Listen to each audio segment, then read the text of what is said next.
Hello, everyone. Hello. We are just so excited to be with you this afternoon. Enjoyed Dr. Marilyn and Trina's segment on the Naomi and Ruth and their relationship and their opportunity to get to know each other a little bit better.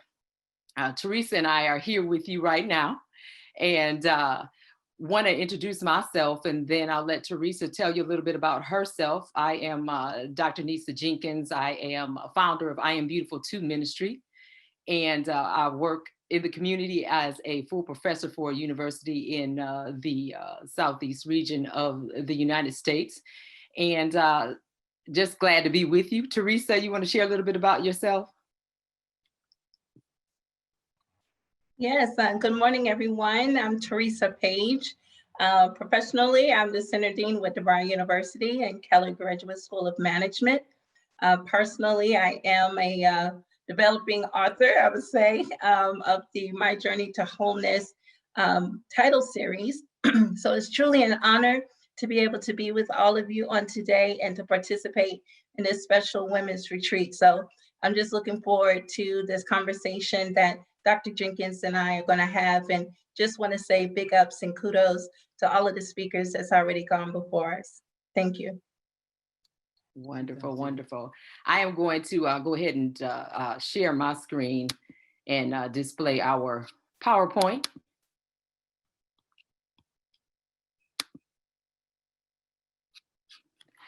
So on our agenda today, we are just going to really talk in depth about, why would you want to mentor? We're going to share some things about, should you or shouldn't you mentor, as well as becoming a mentee, some tips for mentees of what do you look for in your relationship with a mentor.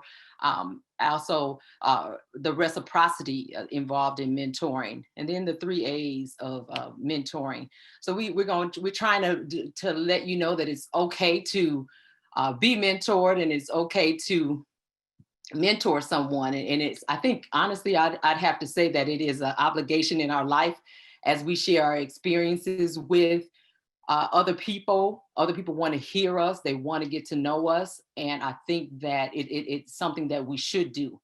Whether we do it formally or informally, it's important to have a mentor, and it's important to be mentored by someone. Why mentor? As I look at the faces of all these women that I know personally, who in some way, at some point in my life, have mentored me, and in some point, perhaps I've mentored them. We come together annually just to share and to build each other up, to strengthen each other. And keep in mind, it may not be an ongoing relationship where we talk to each other on a regular basis. It may be annually or twice a year, but when we come together, we sow into each other's lives, giving of ourselves without any of the barriers. We just give.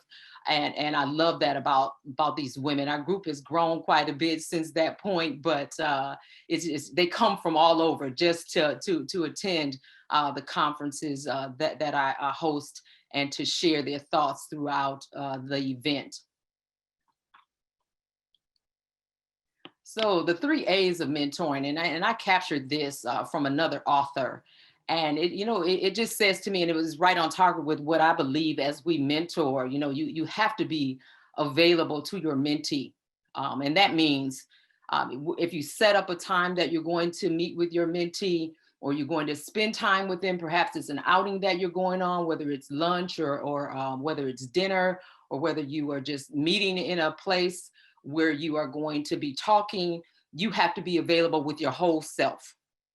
You can't be like picking up the phone or attending to other things that are going on. You really need to be available, because you've number one, accepted the obligation to mentor. And then acceptance, and acceptance is probably one of the most relatable for me, because we have to not judgment-free zone. And Marilyn talks a lot about that in Dream Builders. We have to accept them as they are, not trying to change them, not trying to tell them what's wrong with them. We accept them as they are. And then affirming those choices affirming the things that they want to do, with a willingness to help them move forward to the next level, whatever that next level is. It is definitely a decision that they make for themselves. You just give them the tools and resources to help them move forward. And there are times when perhaps you don't know what those resources and tools are, but you help them seek the information that they may need, or you may need to seek the information in order to assist them as you are affirming them, as you are offering acceptance, and as you're available.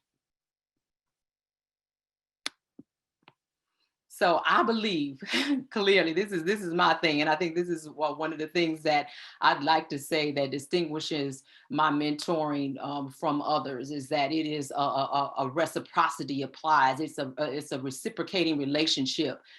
They give to me, I give to them. They give back to me, I give to them. And by that I mean, when Teresa and I are together, I may have some information. We may start off our conversation, with how are you, how's it going, but then she will ask me the same thing. Well, how are you? How's it been? So she's reciprocating. It's not just a one-way street where I'm getting on the line with her, or I'm sitting with her and I'm just giving into her life. I believe that God has put us together. And so therefore, we give to each other. That's how we come to the blessing. So there are times when the Lord may be speaking through Teresa, and she's sharing something that happened to her in her life, and it blesses me. And Teresa, I'm gonna hold on to that. I'm gonna write that down. I love that. I love what you're doing. And of course she does the same thing, but it's always a give and take. It's never just a give. We all have so much of that going on in our lives, where we're giving so much that we never look. And it's okay for me to expect something back, because I believe that is the type of relationship we are in. And I try to make that clear up front. There's an even exchange that goes on. You share with me, I share with you. There's an exchange of love. Now, this is another thing that distinguishes my mentoring from others. I love is something that I believe, that I pray for daily, to go before me. I need God's love to do the things that I have to do, because if I don't have his love, then I cannot offer it to someone else. I can't receive what you're saying. I can't hear what you're saying, because it's without love. If I don't exercise that gift that God has given to me. And it's a knowledge transfer. We are transferring knowledge back and forth. And I believe, it's one of the things that I always say, is that learning is perpetual. It goes on and on and on. So we transfer knowledge throughout our conversations, whatever it's about, we talk about. And I want to share this thing with you, is that, some of the things that we talk about, it can be life, family, our professional careers, the people that we work with. What are those relationships like? What are they doing for you? Who's on your team? Do you know your team? What are they like? So we talk about all of that. Teresa's an author, so we talk about her book writing. What's that process been like for you? Where did this come from? There's some questions that I may interject and just ask her. Where does that come from? So that she can. It's like a couple of the presenters said earlier. We try to get to the root of the matter, so that we can deal with it and move forward in our lives, and take that and use it and grow. We have to be growing at all times. That's another one of my main things for mentoring is growth. We need to be doing things in which we are building, we are growing, we are moving forward at all times. We share our thoughts, our personal thoughts and ideas. I am, and Teresa knows this. I'm just a person who, what you see is what you get. I am going to give you my heart every time. And I'm learning that, you can't give all of you every time you are with someone or you see someone. But that is one of the things that I do in mentoring, is you get the whole me. You're going to get the me, the Christian woman. You're going to get the professional. You're going to get the businesswoman. You're going to get the mother. You're going to get the sister. You're going to get all of me. And I want to give that. I want to be able to share realistically my life with my mentees. So, I had, while we were working on this, I thought, should I or shouldn't I? That's kind of a question, because some people tend to think that they are not built or equipped to mentor or be a mentee. They may become just kind of hindered by some of those life experiences, not really want to share. I'll share with you all. I was presenting before a room of about 60, 70 students, and Teresa was in the room, and I finished presenting, and later that afternoon she came up to me and she just told me just outright, I like the way you present. Would you be interested in a mentor-mentee relationship with me? And I was actually taken aback, because I was, it was at a time in my life where I was going through major challenges, and I just couldn't believe that she could see anything in me. And so we talked again, and we've been together ever since. Mm-hmm. And so I think it's important to identify who you mentor. For me, I don't go and find my mentees, they all find me.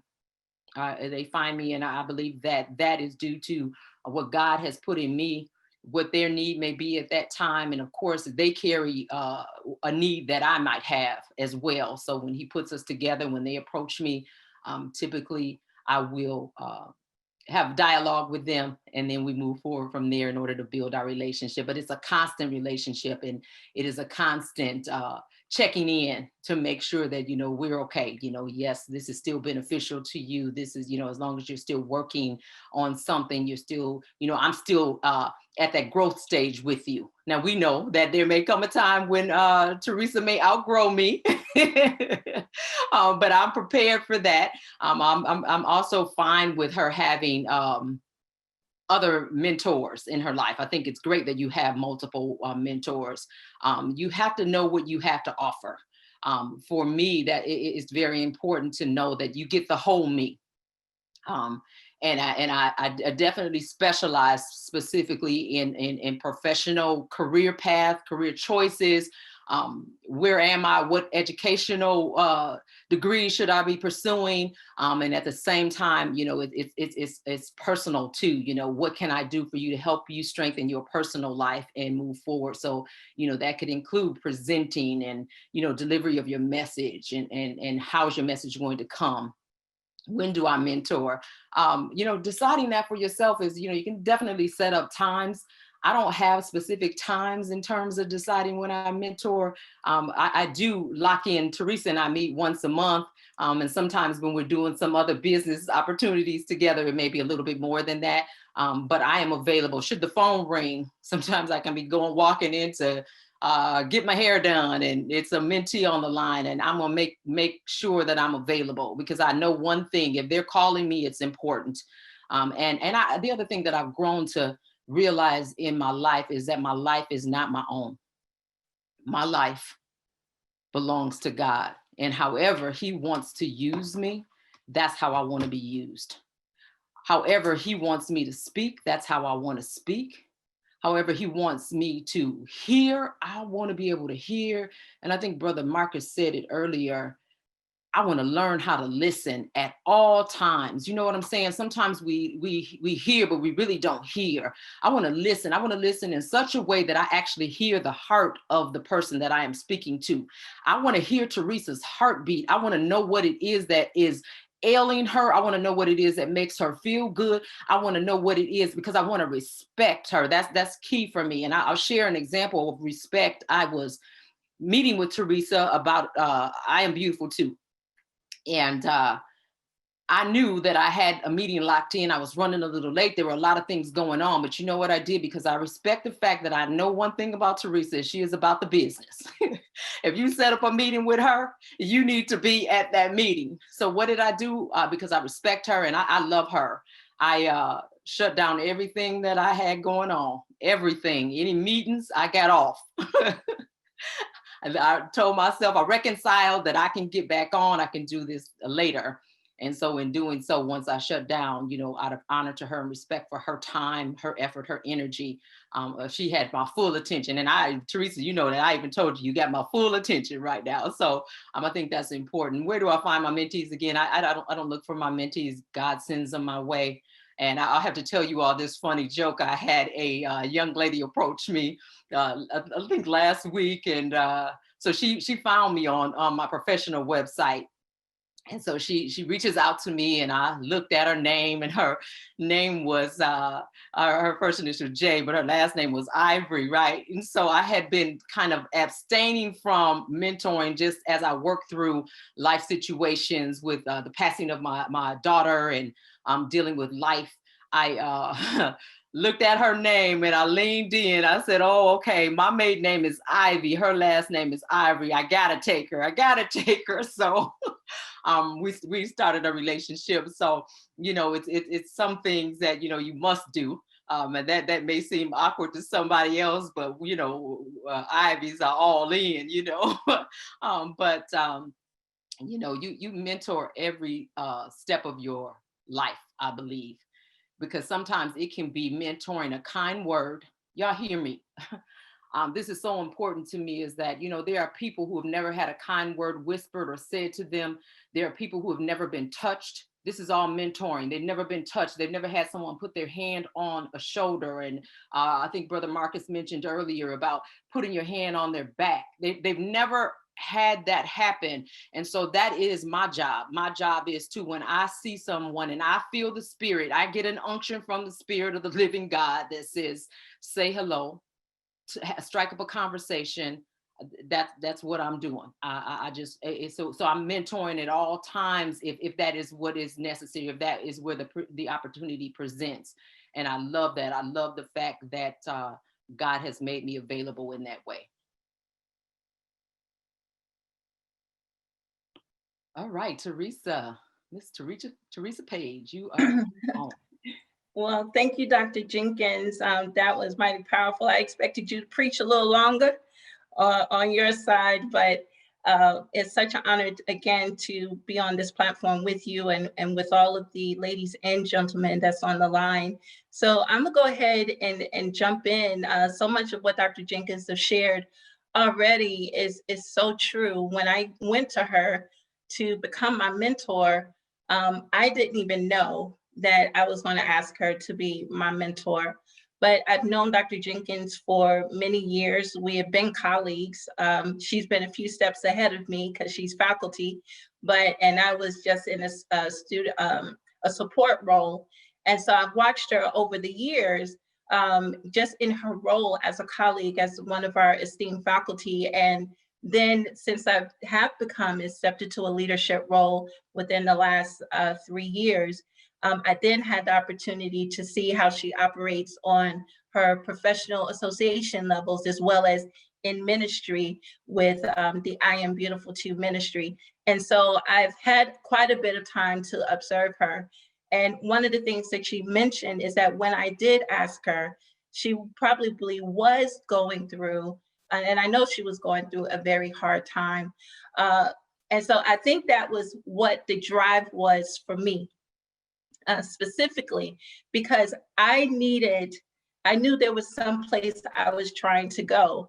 And there were already certain experiences that I was already having in my own personal life. And I needed to know how she was doing that.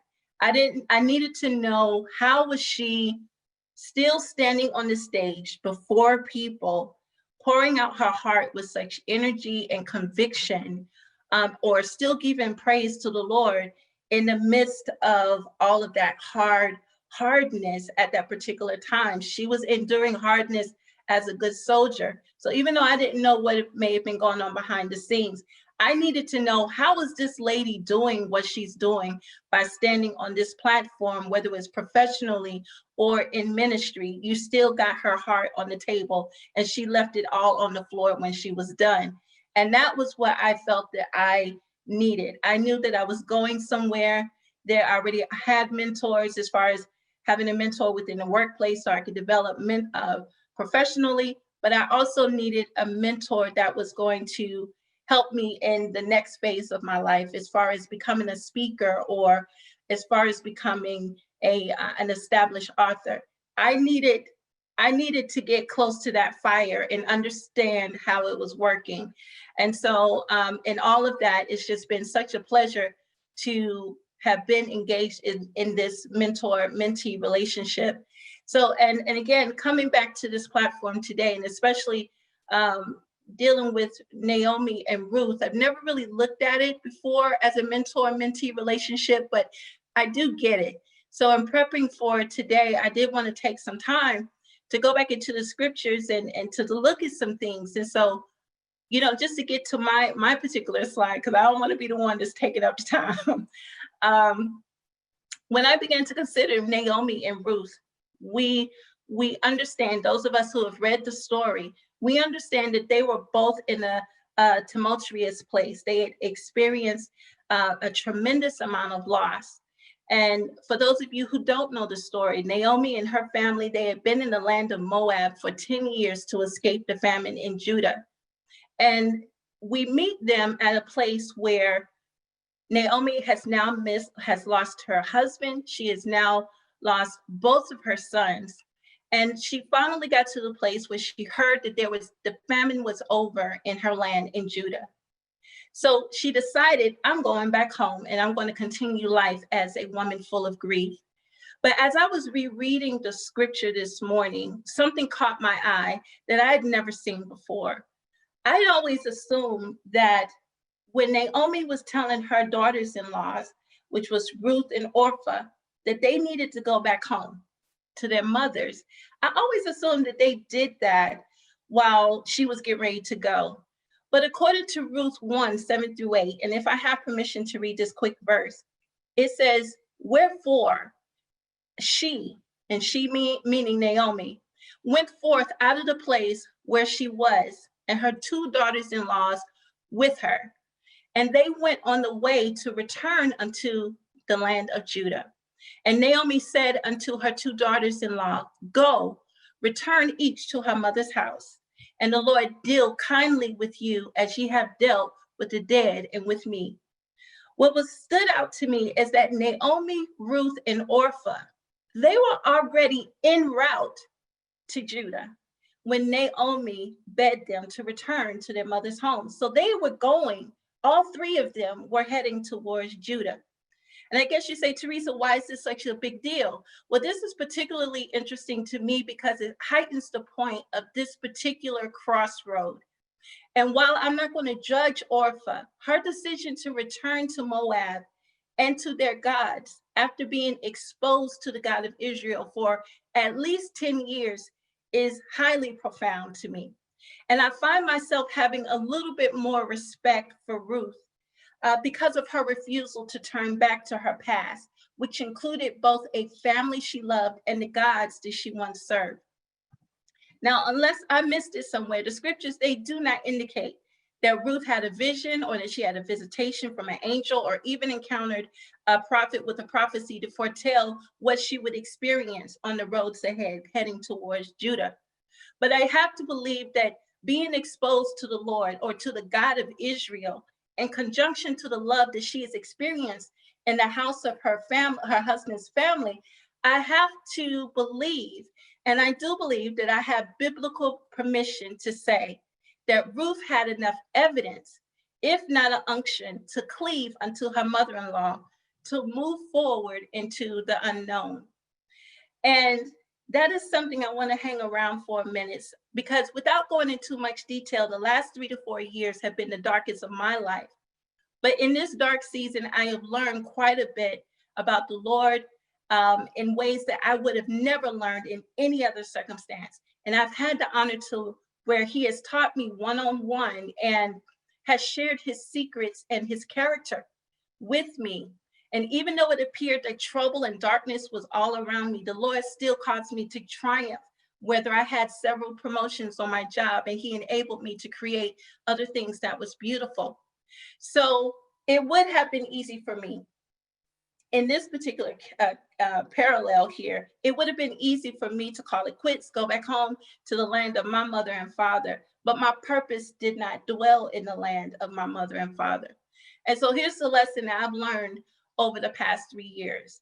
I've learned that there is a difference between the Lord's provisions and his promises.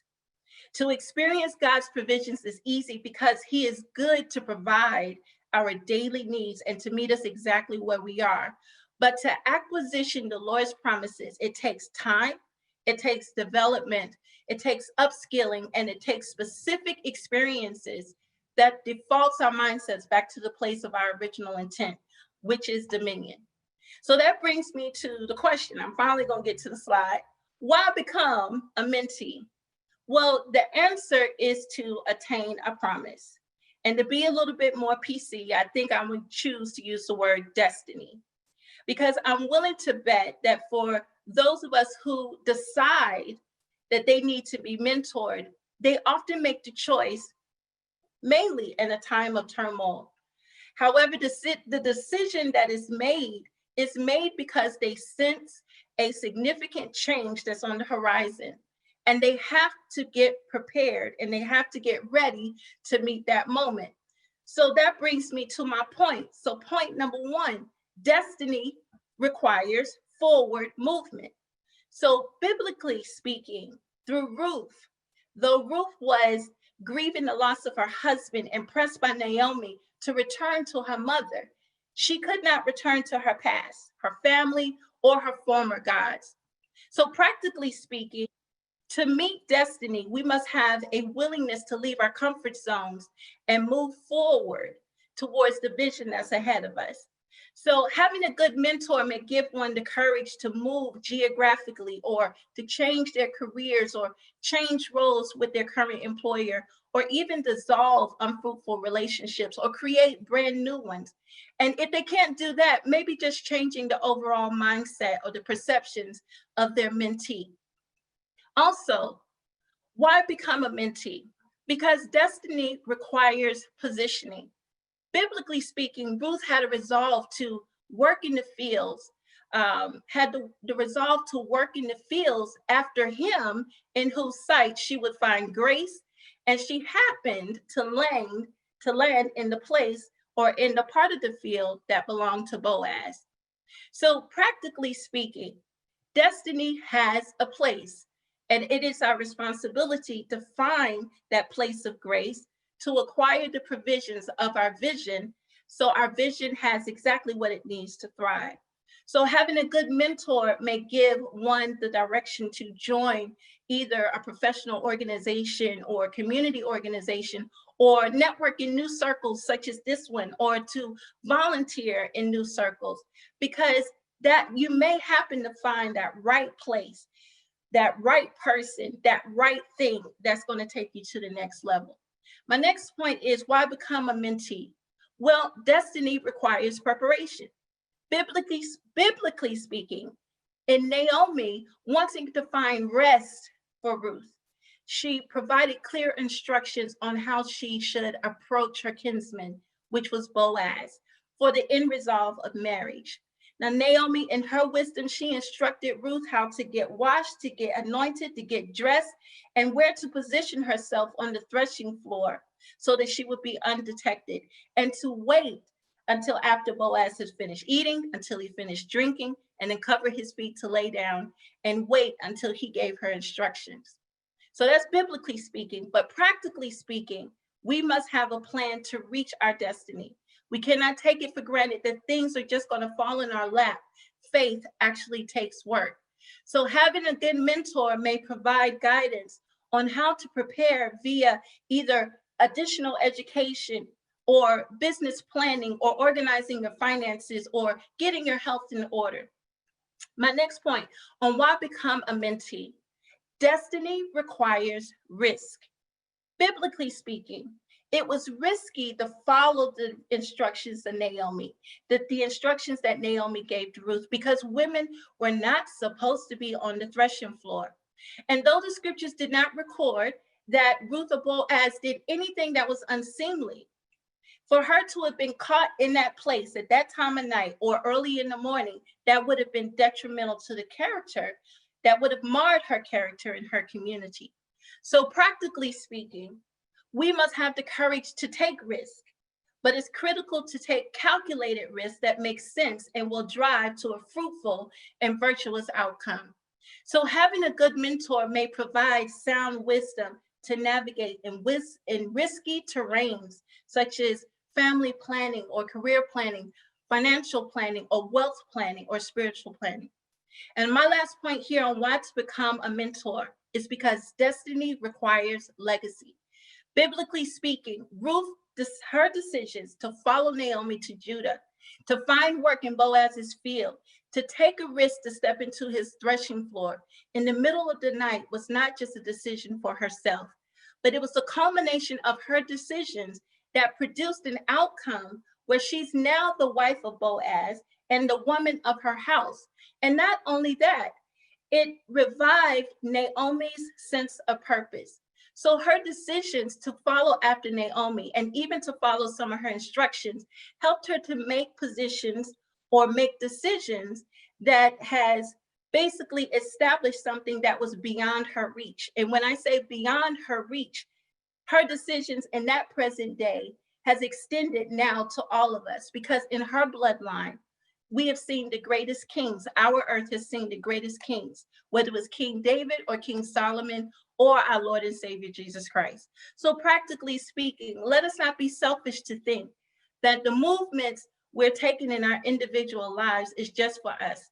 We have to have a mandate, and we have a mandate to affect a particular people, a particular territory, or a region in a manner that will affect generations that will come long after we're gone. So having a good mentor, as I do, will provide insight on how to create projects that are lasting, such as corporations or books, thoughts, theories, inventions, or discoveries.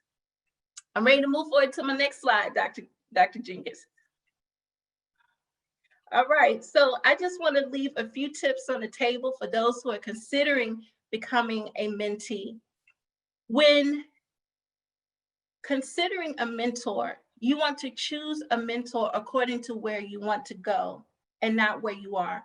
The mentee has to be responsible to observe the mentor according to the integrity of their leadership, their service, and their character in favorable and in unfavorable conditions. I had the honor several years to watch Dr. Jenkins and to see how she operated, and her leadership and the way that she performed was consistent, both in favorable and in unfavorable conditions. And that was something that I felt like I needed to learn.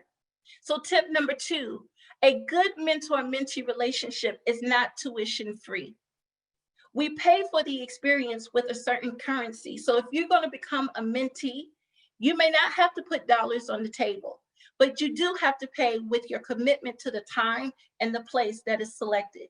And you also have to be willing to learn, and you have to be completely transparent, especially when your mentor is asking you the hard questions that's going to make you ugly cry, that's going to make you dig up stuff from your past, that's going to help make you a better person, and finally deal with things that you haven't dealt with before.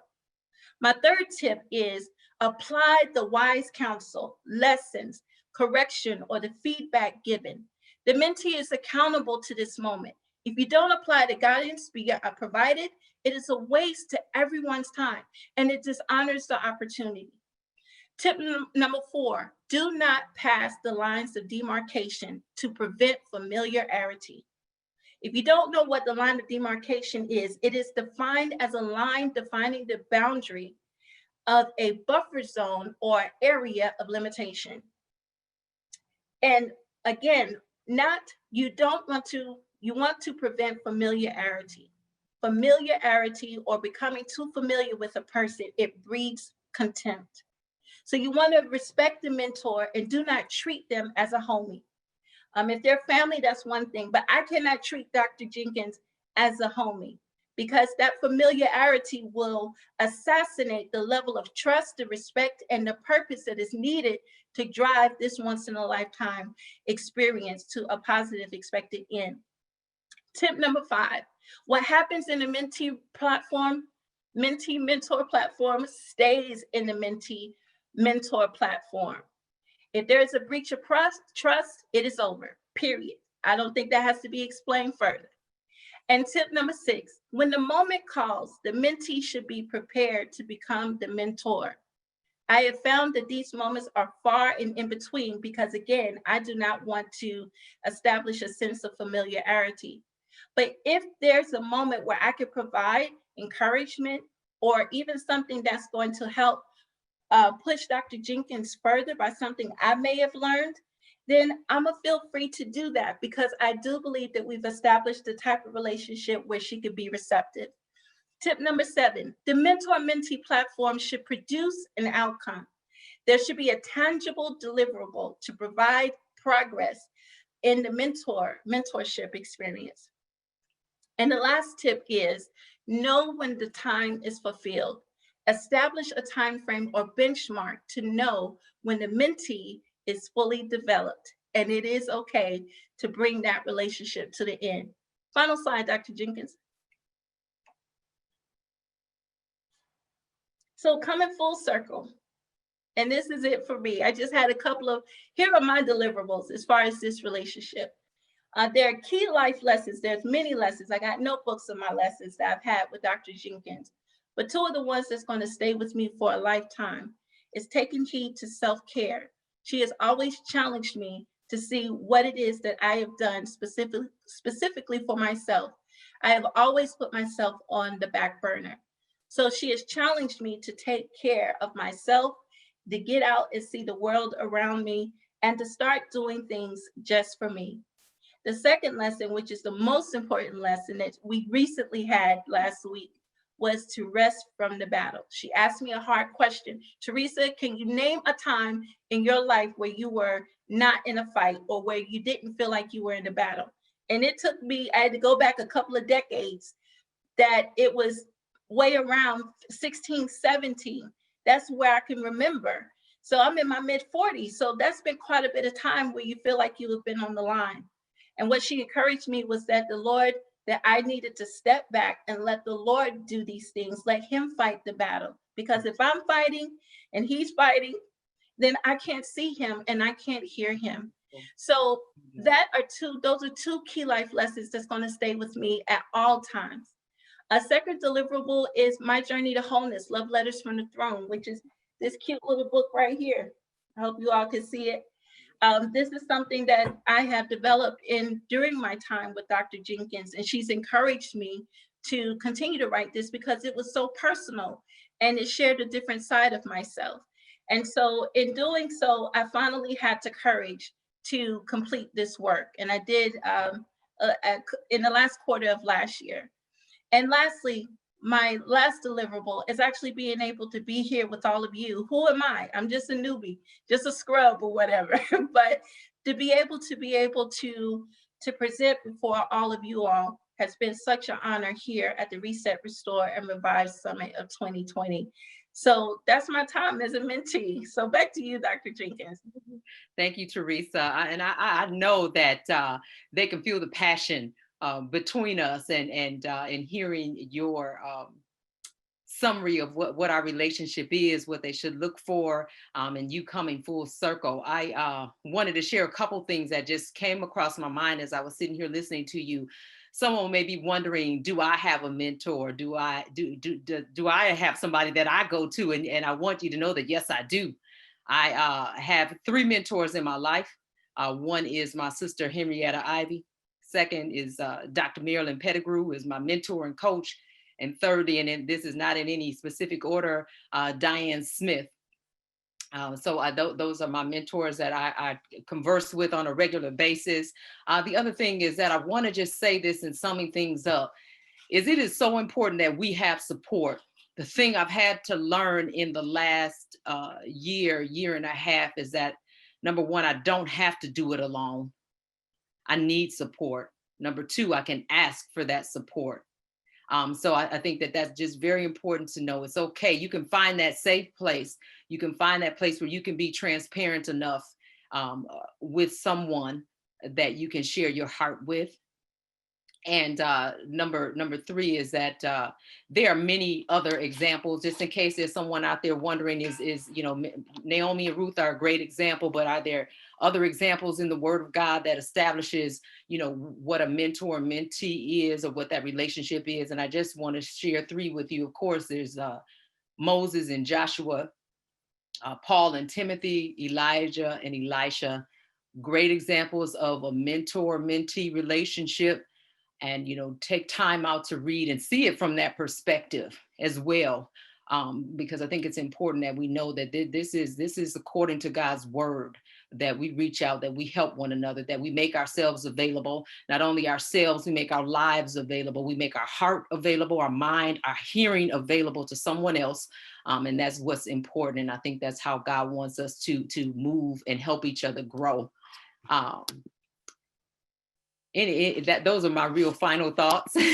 I'm going to ask that you all take a look. If you want our contact information, here's mine on the screen. If you, I know that it's also being posted on Facebook. Teresa and her information, her about her books, and as her mentor, do I read her books? Yes, I do, because I want to hear what Teresa's talking about. I want to know Teresa in that way. So yes, I do. I think that's one of our obligations, is to read, to understand who our mentees are. There's her website, email address, and her Facebook page. I might ask Dr. Marilyn to come back in.